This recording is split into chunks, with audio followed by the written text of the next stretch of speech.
Assalamualaikum, this is Yasir Atiq and now we are going to जराश और हज़रत हूद अलैहिस्सलाम के मकाम पे। तो आज हम ज़ियारत करेंगे हज़रत हूद अलैहिस्सलाम के मकाम पे और वहाँ की कुछ तारीख़ और वहाँ के कुछ खूबसूरत मनाज़िर कैप्चर करेंगे।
तो अब हम पहुंच गए हैं मकाम अल-नबी हूद अलैहिस्सलाम पर और ये जो आपको इसके पीछे वादी नज़र आ रही है, ये पूरी बस्ती, ये हज़रत हूद अलैहिस्सलाम की बस्ती है।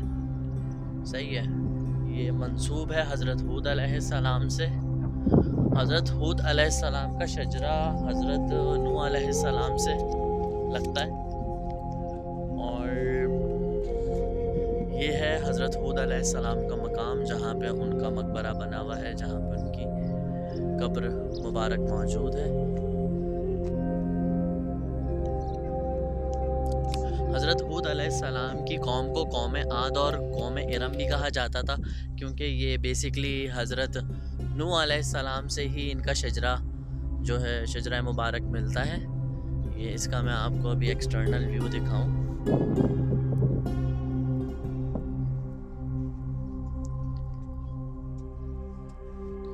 बस्ती ahqaf भी बोलते हैं इस बस्ती को ना, इस बस्ती को कहते हैं बस्ती ahqaf और ahqaf के मीनिंग्स होते हैं रेत का टीला। और ये लोग जो थे ना, हज़रत हूद अलैहिस्सलाम की जो कौम थी वो आर्किटेक्चर में बहुत माहिर थी और उसके बाद कोई ऐसी कौम नहीं आई जिसने इतनी बेहतरीन कारीगरी और आर्किटेक्चर की हो। तो अल्लाह ताला ने इनको बहुत ज़्यादा आर्किटेक्चर में महारत दी थी।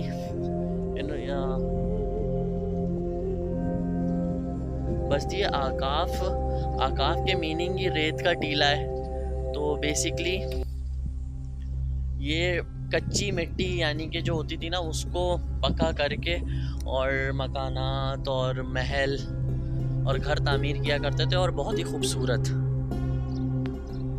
ये एक्सटर्नल व्यू है मकाम अल-नबी हूद अलैहिस्सलाम।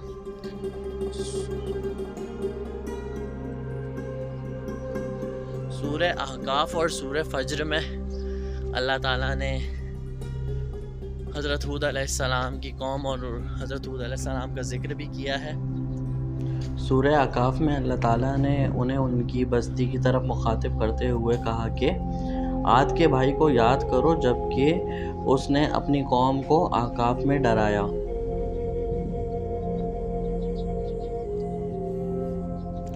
ये मस्जिद है और हज़रत हूद अलैहिस्सलाम की कौम वक्त और दौलत बर्बाद करती थी और फिर उस पर फ़ख्र महसूस करती थी।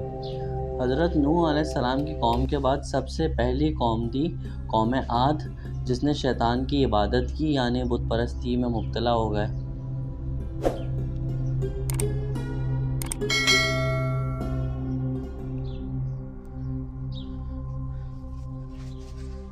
ये मकाम अल-नबी हूद है।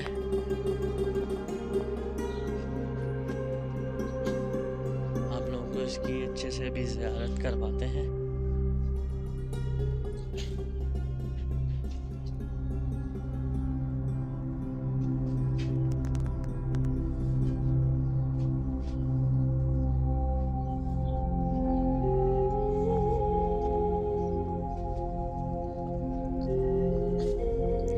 हज़रत हूद हूद अलैहिस्सलाम की कौम जो थी वो अरब थे और अरबी कहलाते थे ये लोग। ये पूरी जो आप वादी इस साइड पे देख रहे हैं, ये वादी हूद अलैहिस्सलाम, इसके बैक साइड भी सारी वादी हूद अलैहिस्सलाम।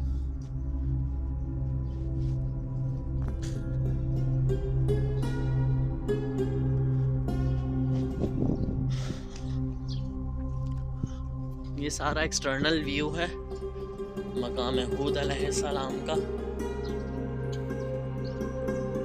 हज़रत हूद अलैहिस्सलाम की कौम टाइम वेस्ट करती थी पहाड़ों की चोटियों पे महल तामीर करके, और अपनी ताकत पे कुछ ज़्यादा इनको तकब्बुर और फ़ख्र महसूस करते थे, और ये आखिरत पे भी ईमान नहीं रखते थे।